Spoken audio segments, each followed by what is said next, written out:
මම කතා කරන්න බලාපොරොත්තු වෙන්නේ කාර්යපත්‍යයන් 15ට අදාළ ප්‍රශ්න සාකච්ඡාව. එන්න පළවෙනි ප්‍රශ්න. ඒවල පළවෙනි ප්‍රශ්නේ දීලා තියෙනවා x ගේ වර්ගමූලයේ අගය 2.3ක් වෙනවා. x ගේ අගය සොයන්න කියලා. අපි දන්නවා වර්ගමූලයේ අගයක් අයින් කරන්න නම් මේ දෙපැත්තම වර්ග කරන්න ඕනේ. මේක වර්ග කරාම x වර්ගය සමාන වෙනවා 2.3 වර්ගය. 2.3 වර්ගය හොයන්න 2.3 2.3 වෙනවා 3 වර්ග 9 3 වර්ග 6 3 වර්ග 6 2 වර්ග 7යි 9යි 12යි 5යි 5.2.9. එතකොට අපිට ආසන්න වශයෙන් මෙතන කියන්න පුළුවන් x ගේ අගය 5 විදිහට. හරිද? ආසන්න වශයෙන් සමානයි. ආසන්න වශයෙන් සමානයි. හරිද? එන්න දෙවෙනි ප්‍රශ්නේ. දෙවෙනි ප්‍රශ්නේ වල දීලා තියෙනවා මේ විදිහට ත්‍රිකෝණයක් දීලා මේ කෝණය දීලා තියෙනවා. මෙහෙම ත්‍රිකෝණයක් දීලා තියෙනවා. මේ කෝණයගේ 75යි. මේ කෝණයගේ x වෙනවා. මේ කෝණයගේ අංශක 30ක් වෙනවා. a b c වෙනවා. මේ කෝණයගේ y කියලා දීලා තියෙනවා. අපිට කියනවා ABC ත්‍රිකෝණයේ එහි x ත්‍රිකෝණයේ එහි x සහ y අක්ෂර වලින් දැක්වෙන කෝණවල අගයන් සොයන්න. අපිට මෙතන x ලාගේ කෙලින්ම හොයන්න පුළුවන්. x ධන 30 ධන 90 සමාන වෙන 180ට මොකද මෙතන අභ්‍යන්තර කෝණය 180යි x ධන 120 සමාන වෙන 180ට එහෙනම් x ගේ සමාන වෙනවා අංශක 60ට. ඒ වගේම අපිට y වලගේ කියන්න පුළුවන් මෙතන 75යි නම් අපිට මෙතන x ලාගේ දීලා තියෙනවා ඒ වගේම මෙතන 75යි කියලා දීලා තියෙනවා. අපිට ලියන්න පුළුවන් y ධන 75 සමාන වෙනවා 180ට. ඇයි? එකම රේඛාවේ පිටලා තියෙන කෝණ දෙකක් නිසා මට y වලගේ ලියන්න පුළුවන් අවසන් බිඳුවේ 105ක් විදිහට. එන්න තුන්වෙනි ප්‍රශ්නේ. තුන්වෙනි ප්‍රශ්නේ වල දීලා තියෙනවා පෙන් රූප සටහනේ a කුලකයේ විස්තර කරන්න. ළමයි a කුලකයේ විස්තර කරනකොට ඔයගොල්ලෝ එතන වතුරින් කියන්න. a කියන්නේ බිඳුවත් ඒ තියෙන 1 3 5 7 9 ඒ කියන්නේ ඒක a කුලකයේ විස්තර ගන්න a සමානයි සංග්‍රහණය කියන්නේ බිඳුවත් 10ත් අතර ඔත්තේ සංඛ්‍යා කියලා. මම ඒක ලියන්න යන්නේ ළමයි ඒක. ඒක වචන කියන්න තියෙන ලියන්න තියෙන එක නිසා ඒක විශේෂයෙන් පැහැදිලි කරන්න දෙයක් නැහැ. එන්න හතරවෙනි ප්‍රශ්නේ. හතරවෙනි ප්‍රශ්නේ වල දීලා තියෙනවා 2 4 4 5 6 6 8 යන ව්‍යාප්තිය අන්ත චතුර්ථක පදාංශය සොයන්න සහ 2 4 4 5 6 8 අපි දන්නවා අන්ත චතුර්ථක පරාසය කියන්නේ Q3 න් Q එක අඩු වෙනවා. Q3 කියන්නේ මොකද්ද?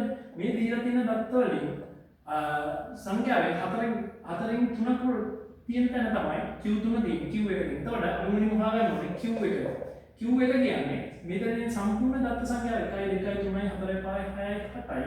මේ වගේ තැන්වල අපි දන්නවා 7ක් වගේ තියෙන තැන්වල අන්ත චතුර්ථක පරාසය වලට ඒකට එකක් එකතු කරන්න. මොකද 7 ගේ එක හරියම 4ට බෙදෙන්නේ නැති නිසා 7ට එකක් එකතු කරාම 8යි 8 බෙදීම 4යි ඒක. එතකොට මෙතන අන්ත Q1 ගේ අගය විදිහට අපිට ගන්න වෙන්නේ මෙම දත්තරිකේ පිළිවෙල සැකසුවාම දෙවෙනි ස්ථානයේ තියෙන අගය. ඒ කියන්නේ මෙතන Q1 ගේ අගය වෙන්නේ right ඒක සමානයි නේද? එතකොට Q1 අගය වෙන්නේ දෙවෙනි ස්ථානයේ තියෙන අගය. මෙතන ස්ථානය නම් අතර මෙහෙම අපි බෙදලා ගන්න. එතකොට මෙතන ගන්න ඕනේ Q1 ට තියෙන අගය 4 විදිහට. ඒ වගේම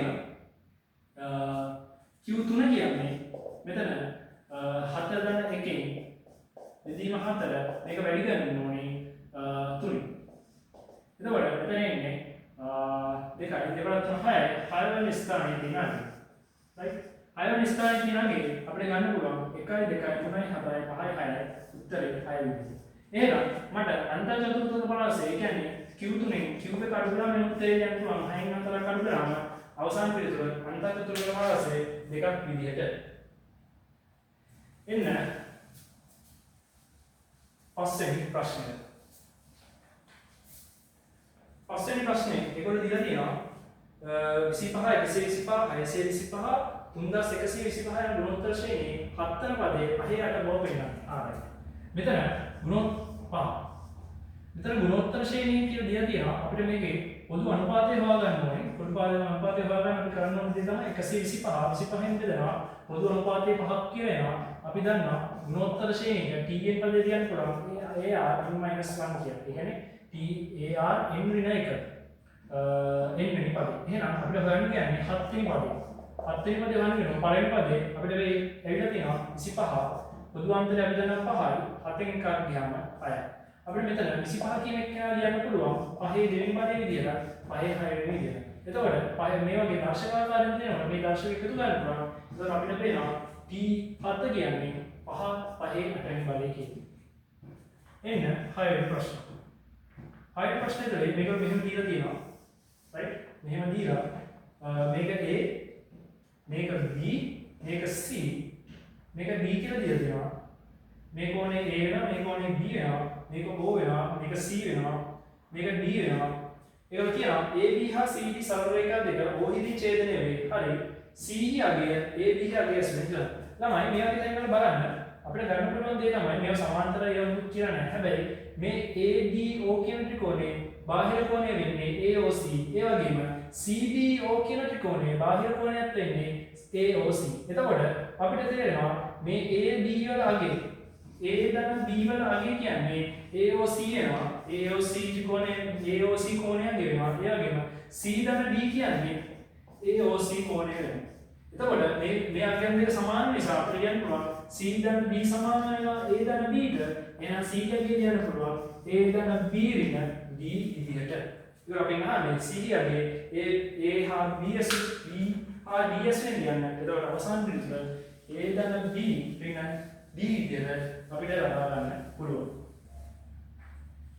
එන්න 7 වෙනි ප්‍රශ්නේ. 7 වෙනි ප්‍රශ්නේ වල දීලා තියෙනවා 5 බෙදීම 6x වාරයක් 12x බෙදීම 7 සුළු කරන්න කියලා. අපිට මෙතන කරන්න පුළුවන් x කමනවා 6ට 12ම කමනවා 2යි අවසාන රිසල්ට් 10 බෙදීම 7ක් විදිහට අපිට ලියන්න පුළුවන්. ඒ වගේ බොහොම සාධාරණ නේද? 8 වෙනි ප්‍රශ්නේ. දුම්රිය ප්‍රමාද වී පැමිණීමේ සම්භාවිතාව 3 බෙදීම 5කි. දුම්රිය නියමිත වේලාවට පැමිණීමේ සම්භාවිතාව 4න් 140ක් බව වෙනවා. හරි. දුම්රිය ප්‍රමාද වෙලා පැමිණෙන්න තියෙන සම්භාවිතාව 3 බෙදීම 5 නම් ප්‍රමාද නොවීමේ සම්භාවිතාව ගන්න එකෙන් අඩු කරනවා 3 බෙදීම 5 අපිට ලියන්න පුළුවන් 1 බෙදීම 5ක් විදිහට. එතකොට මෙයා ප්‍රතිශත වලට හරවන්න 100න් ගුණ කරන්න 5ට 100ට පුරම 20යි අවසාන බිඳුව අපිට 140ක් විදිහට ලියන්න පුළුවන්. ඒ තමයි ප්‍රමාද නොවීමේ සම්භාවිතාව ප්‍රතිශත ආකාරය. එන්න 9 වෙනි ප්‍රශ්නේ. ඒක 9 වෙනි ප්‍රශ්නේ දීලා තියෙනවා අරේ සෙන්ටිමීටර් 7ක් වන කේන්ද්‍රික ඛණ්ඩයේ පරිමිතිය 77 සෙන්ටිමීටර් චාප දිග සරණ තමයි මේ වගේ දෙයක් කරන්න. ඒකට පරිමිතිය දීලා තියෙනවා 77ක් විදිහට. හරි. අපි දන්නවා කේන්ද්‍රික ඛණ්ඩයක චාප දිග මේ පරිමිතිය සමාන වෙනවා චාප දිගට එකතු කරන්න අරයන් වල දිගේ ගුණිතය. එතකොට මේගොල්ලෝ මේක 77කින් දීලා තියෙනවා. මෙතන චාප දිග මම ගත්තොත් එහෙම D කියලා. දැන් අරයක් විතර දීලා තියෙනවා 7යි කියලා. 7ක් 2004ක් වෙනවා. බලන්න අපිට චාප දිග හොයන්න පුළුවන් 77 අඩු කරනවා 14. මෙතන උත්තරේ 63 සෙන්ටිමීටර් දෙන්න. මේ වගේ දැන් ළමයි අර මේ කෝණ දාලා සුළු කරලා යන්න ඕනේ නැහැ. මොකද ඒක පරිමිතිය දීලා ඊට පස්සේ අරයන් ටිකක් දීලා ඔක්කොම දීලා අපි ගන්නවා පරිමිතිය දුන්නාට පස්සේ ඒක ඔස්සේ චාප දිග දාන්න අරයන් වල ගුණිතයක් කියලා. ඒ සූත්‍රයෙන් කියලා අපලකට තීටා විදිම 300ක් දාලා එහෙමත් හදාගෙන යන්න පුළුවන්. මම කියන්නේ ඊට වඩා මේක වේසි සහ වේලාව විතරයි. ඔහොම මෙන්න 10 වෙනි ප්‍රශ්නේ.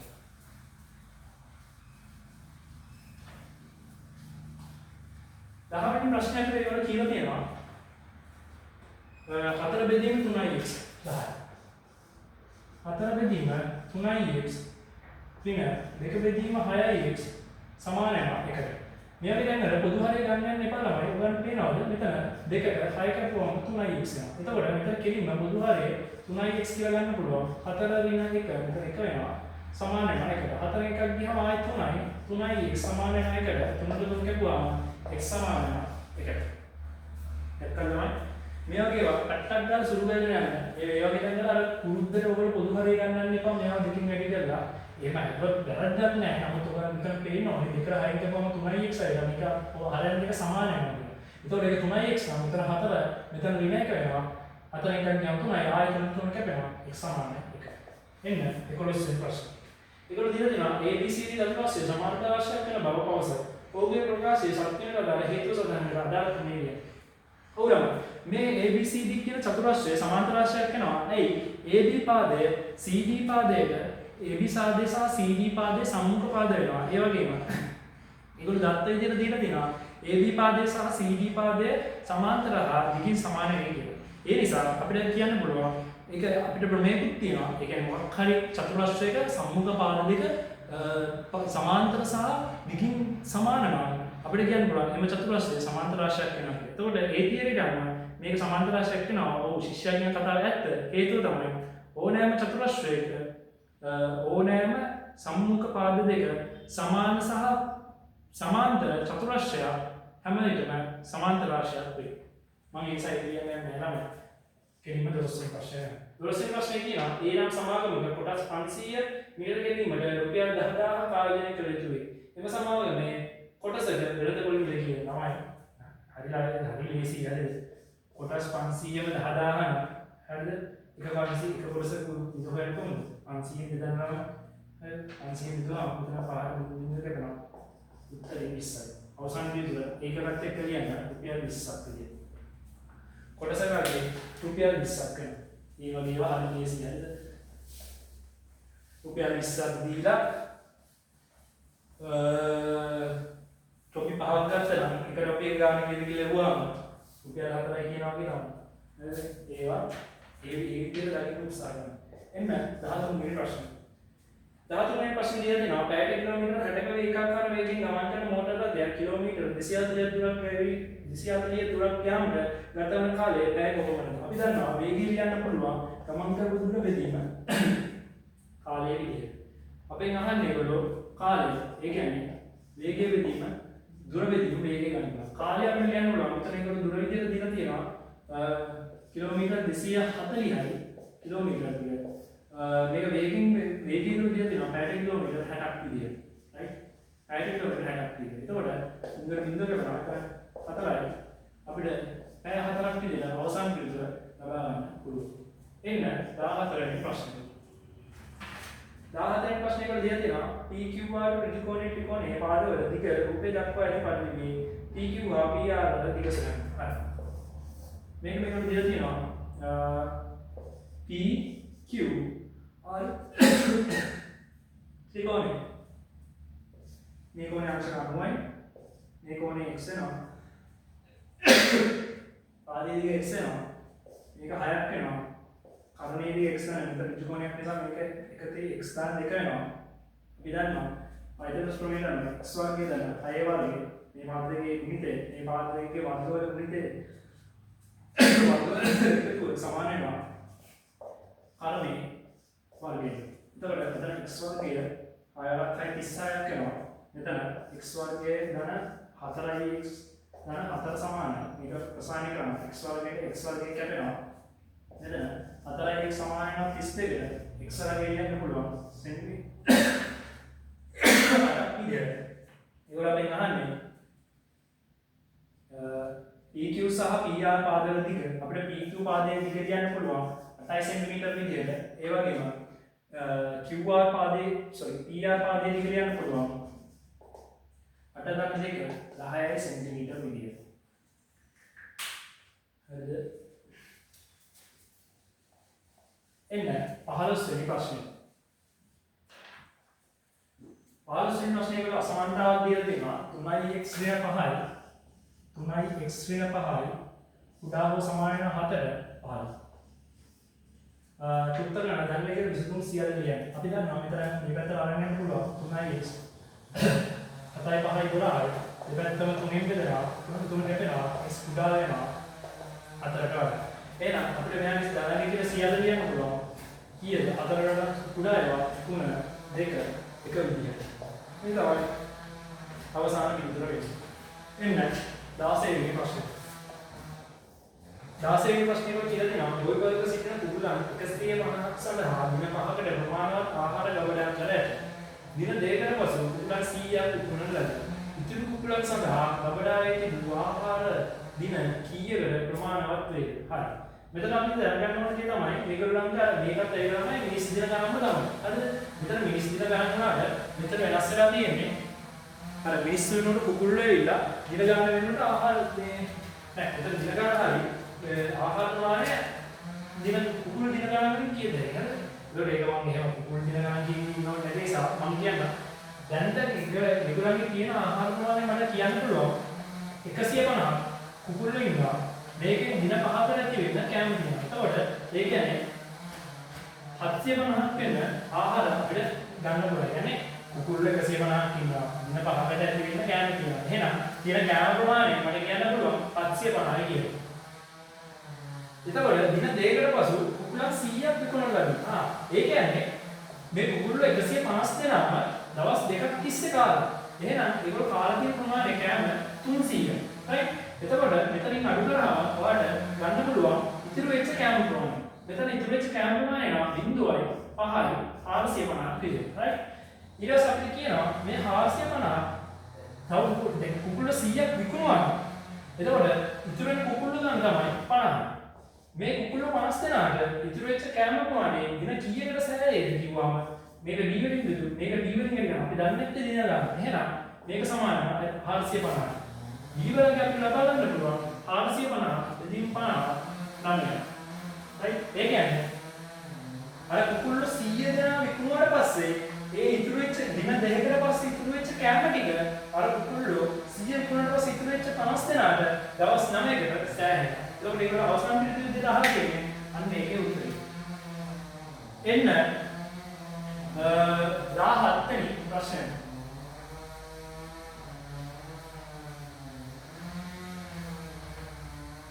17 වෙනි ප්‍රශ්නේ එක දීලා තියෙනවා.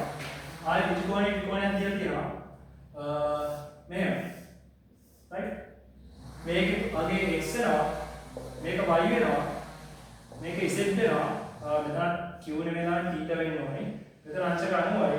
ඒක අපිට දීලා sin θ සමානයි 12 බෙදීම 13යි. sin θ සමානයි 12 බෙදීම 13යි. ඒ කියන්නේ සම්මුඛ පාදය 12ක් වෙනවා.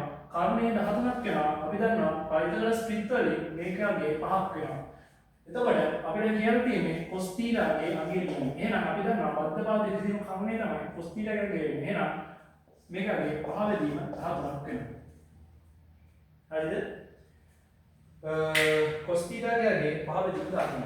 එන්න 18 වෙනි ප්‍රශ්නේ.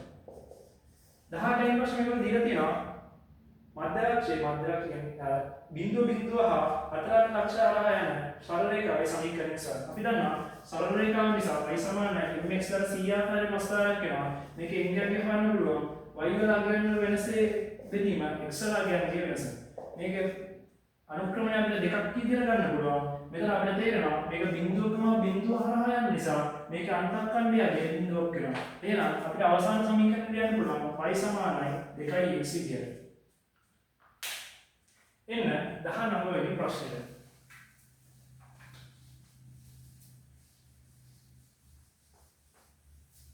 19 වෙනි ප්‍රශ්නේ වල දීලා තියෙනවා. ඕකේ වේව AC විස්කම් වේව 19. අවමත් දීලා තියෙනවා. AC කියන විස්කම් වේව දීලා තියෙනවා. චේන් වේව දීලා තියෙනවා. මෙතන කෝණයගේ B වෙනවා. මෙතන අංශක 90ක් වෙනවා. අපි දන්නවා මොකද විස්කම් වේව මතින් විස්කම්භය මගින් වෘත්තයේ ඛණ්ඩයක ආපතය කරන කෝණය අංශක 90ක් වෙනවා. ඒක අපි කෙලින්ම පළවෙනි ප්‍රශ්නේ විදිහටම අහලා තියෙන මේක. ඒ ප්‍රශ්නේ තමයි ඒක චෙක් කරලා තියෙන්නේ. ABC කරේ කියලා අපි දන්නවා අංශක 90යි. දෙවෙනි එකේ කියලා තියෙනවා ඒ හා සම්බන්ධ ප්‍රමේයයන් කියලා. ප්‍රමේය තමයි කෝණයන් වෘත්තයක විස්කම්භය මගින් වෘත්ත ඛණ්ඩයක වෘත්තයේ පරිධිය මත ආපතනය කරන කෝණය අංශක 90ක් වෙනවා. එන්න 20 වෙනි ප්‍රශ්නේ. ඒක දීලා තියෙනවා AB නම් සිරස් විදුලි පහනක උස मीटर 8යි. මෙහෙම ඒක දීලා තියෙනවා රූප සටහන.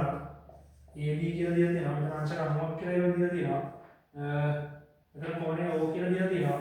ඒවල කියනවා AB නම් වූ සිරස් විදුලි පහනක උස මීටර 8යි. මේකේ උස මීටර 8යි.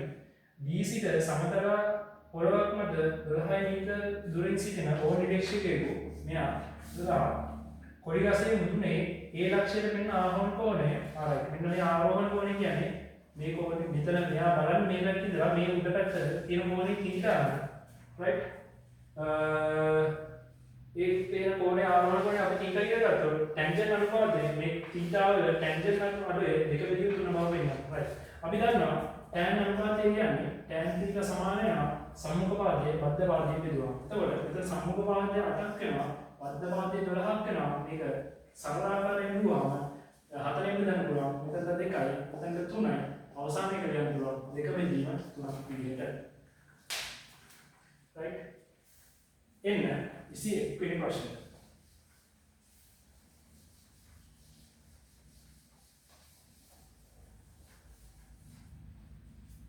21 වෙනි ප්‍රශ්නේ වල දීලා තියෙනවා.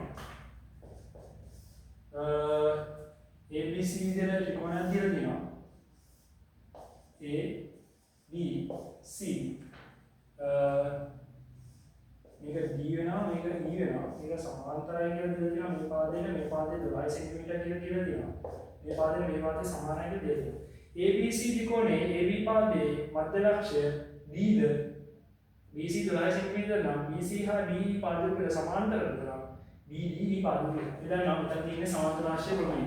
සමාන්තර රාශිය ප්‍රමේය ගන්නවා අපි දන්නවා සමාන්තර රාශිය විනෝමය කියන්නේ මොකක් හරි පාදයක සමාන මොකක් හරි පාදයක මධ්‍ය ලක්ෂයේ ඉඳලා තවත් අනිත් පාදයට සමාන්තර අන්ත රේඛාව ඊළඟ පාදයේ ඒ අන්ත රේඛාවේ හමු වෙන පාදය අර පාදයේ මධ්‍ය ලක්ෂය වෙනවා. ආයතන නිකුත් මොකක් හරි පාදයක ඉඳලා මොකක් හරි පාදයක මධ්‍ය ලක්ෂයෙන් හරහා අඳින මේ පාදයට සමාන්තර රේඛාව අනිවාර්යයෙන් ඊළඟ පාදයේ හමු වෙන ලක්ෂය එම පාදයේ මධ්‍ය ලක්ෂය වෙනවා. එතකොට මධ්‍ය ලක්ෂය කොහේ යනවා? මෙතන 12 නම් DE පාදයක් කියන්න පුළුවන්. අපි දන්නවා මේ පාදයේ දිග්ගන් තමයි මෙයා. එහෙනම් මේ පාදය කියන්නේ 12 බෙදීම 2යි සෙන්ටිමීටර 5යි. ඒක විදිහට තියෙනවා AC හා AE පාදයේ අතර සම්බන්ධය කියන්නේ. අපි දන්නවා AC කියන්නේ මේ සම්පූර්ණ දිග, AE කියන්නේ මේ දිග, AE සමානයි EC නිසා අපිට AC දිග ලියන්න පුළුවන් දෙවාරයක් AE විදියට. එන්න 22 වෙනි ප්‍රශ්නේ. ඒක න්‍යාසයෙන් කියලා තියෙනවා. ඉතින් තමයි ගුණ කරන්න තියෙන්නේ. හරිද? එන්න ගුණ කිරීම බාර ගන්න. 3 2 එක බිංදුව විදිහට දීලා තියෙනවා. ඊට පස්සේ න්‍යාසය ඊළඟ න්‍යාසය දීලා තියෙනවා. x 4 5 3. ඔක සමාන වෙනවා 13 18 1 y විදිහට. එතකොට නියමයේ දැන් ලියන්න පුළුවන්. අපි දන්නවා පළවෙනි පේළිය පළවෙනි තීරුවෙන් වැඩි කරාම මෙයා කියනවා. පළවෙනි පේළිය දෙවෙනි තීරුවෙන් වැඩි කරාම මෙයා කියනවා. දෙවෙනි පේළිය පළවෙනි තීරුවෙන් වැඩි කරාම මෙයා කියනවා. දෙවෙනි පේළිය දෙවෙනි තීරුවෙන් වැඩි කරාම මෙයා කියනවා. එහෙනම් අපිට මුලින්ම x එකේ හොයන්න ඕන නිසා පළවෙනි පේළිය පළවෙනි තීරුවෙන් වැඩි කරනවා. පළවෙනි පේළිය විතර එන්නේ 3 වැඩි කිරීම x 3x 10 දෙක වැඩි කිරීම 5 10යි. මේක සමාන වෙනවා 13ට. එතකොට අපිට මෙතන ලියන්න පුළුවන් 3x සමානයි 3යි. දෙපැත්ත 3ෙන් බෙදුවාම 3 2 වෙනවා ඉස්සරහේ එකක් වෙනවා. අපිට මෙතන y වලගේ හොයන්න කියලා තියෙනවා. y වලගේ හොයන්න ඕන නම් මේ තියෙන 4න් ගන්න නිසා දෙවෙනි පේළිය දෙවෙනි තීරුවෙන් වැඩි කරන්න. එහෙනම් y වලගේ සමාන වෙනවා 1 4 4යි. ධන බිංදුවාරයක් තුන බිංදුව. එහෙනම් y වලගේ ලියන්න පුළුවන් y සමානයි 4ක් විදිහට. එතකොට අවසාන කීයට අපිට ලියන්න පුළුවන් x වලගේ 1යි විදිහට y වලගේ 4 විදිහට. එන්න 23 වෙනි ප්‍රශ්නේ. 23 වෙනි ප්‍රශ්නේ ඒක නැවත උත්තරය දීලා තියෙනවා. උත්තරය දීලා මේ විදිහට චතුරස්‍රය දීලා මේ පාඩේ දික් කරලා තියෙනවා.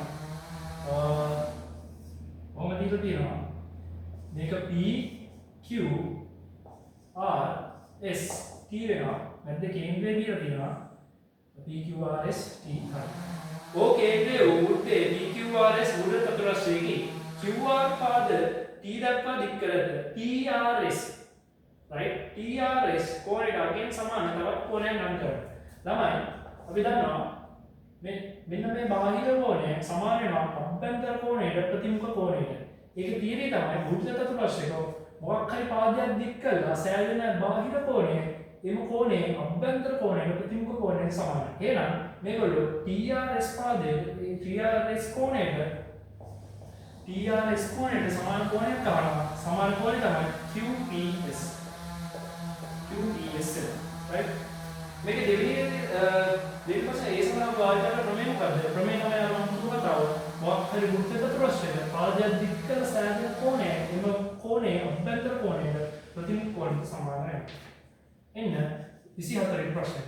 A ධන 3 වර්ගය හා A වර්ගය ධන 5යි A ධන 6 වීර්ය ප්‍රකාශන වල කුඩාම ගුණාකාරයක් විදිහට ලියන්න. හරි.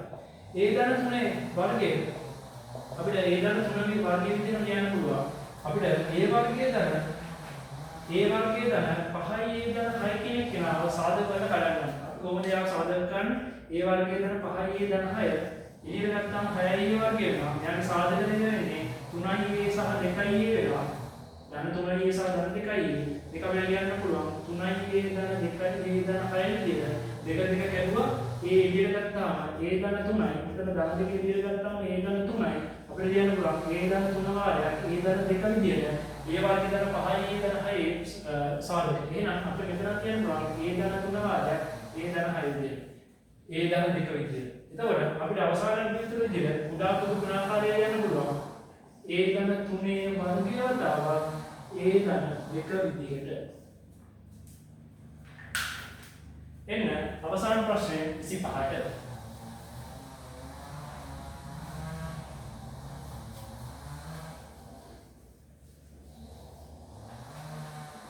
ප්‍රශ්න දීලා තියෙනවා. ඒක රූපයක් ගන්න ඕනේ තමයි. 25. මේවා දීලා තියෙනවා. මෙහෙම ආපහු දීලා තියෙනවා. මෙහෙම දීලා තියෙනවා. මෙහෙම ඇවිල්ලා තියෙනවා. ඊට පස්සේ මේක A වෙනවා. මේක B වෙනවා. මේක C වෙනවා. මේක D වෙනවා. මේකට දීලා තියෙනවා A B C D යන ට්‍රපීසියම් එක හැඩයකට ඉඩමකි. AB හා AB මායින් එකට සමදුරින්ද AB මායිනේ සිට මීටර් 5ක් දුරින්ද පහන් කණුවක් සිටුවිය යුතු වේ. පහන් කණුව සිටුවිය යුතු ස්ථානයේ පත පිළිබඳ දැනුම භාවිත කර ඇසුරෙන් සොයන්න. හරි. ඒක මුලින්ම කියනවා AB සහ මේ ABCD ට්‍රපීසියමේ AD ට සහ AD මායින් එකට සමදුරින් කියන නිසා. එතකොට AB සහ AB ට සමදුරින් කියන්නේ DAB කියන කෝණ සමච්ඡේදක වෙනවා. එහෙනම් අපි මුලින්ම ගන්න ඕන තමයි DAB කියන කෝණයට කෝණ සමච්ඡේදක දෙනවා. ඒක අන්තිමට කොහොමද? මෙහෙම චාප කොටසක් දානවා. ඊට පස්සේ මේකේ මෙතනින් යකඩ තියලා කවකට්ටේ අපිට පුළුවන් මෙතනින් චාප කොටසක් ගන්න. ඒක වෙනස් කරලා මෙතනින් තියෙන මේක ගන්න පුළුවන්. මේ දෙක යාද කරනවා හැදෙන කෝණ මේක තමයි මේකේ කෝණ සමච්ඡේදක වෙන්නේ. එතකොට මේ මන් තියෙන ඕනෑම ලක්ෂයක් AB සහ AB පාදවලට සමදුරින් පිහිටනවා. ඒ වගේම ඒකලු කියනවා AB මායිනේ සිට 5 මීටර දුරින්ද පහන් කණුවක් සිටුවිය යුතුයි. ඒ කියන්නේ AB